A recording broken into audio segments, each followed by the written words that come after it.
मंचुरियनच्या चटणीमध्ये पालीचं पिल्लू निघालं। चटणी खाल्ल्यानंतर महिलेची तब्येत बिघडली। महिलेवर खासगी रुग्णालयामध्ये उपचार सुरू आहेत। उल्हासनगरातील सुभाष टेकडी परिसरामध्ये हा धक्कादायक प्रकार घडला आणि त्यामुळे आता खळबळ माजली आहे। चायनीज दुकानातून आणलेल्या मंचुरियन सोबत दिलेल्या चटणीमध्ये चक्क पालीचं पिल्लू आढळल्याचा आरोप करण्यात आला आहे। ही चटणी खाल्ल्यानंतर महिलेची प्रकृती बिघडली आणि त्यामुळे तिला तातडीनं खासगी रुग्णालयात दाखल करण्यात आलं असून या प्रकरणी विठ्ठलवाडी पोलीस ठाण्यामध्ये तक्रार दाखल करण्यात आलेली आहे।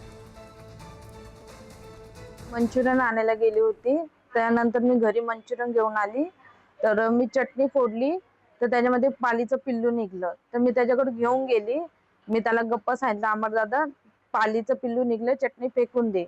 तर तो बोलला ठीक आहे तू घरी जा, कोणाला काय बबल करू नको आणि मला फोन करून बोलतोय ती बाई आली ना, ती बाई खूप डेंजर आहे, तिला सांग बबल करू नको। आणि मला बोललं चटणी ना मी टेस्टिंगला पाठवली। म्हणलं ठीक आहे। त्यानंतर मग मी घरी आले, मला 8-8:30ला मला उलटी आणि चक्कर आणि डोकं धरलेलं। मी जग्गेशाकडे ऍडमिट झाली, तिथे ते लोक आलते, त्यांनी खर्च दिला तिथे, परंतु मला 1 वाजता त्रास व्हायला लागला।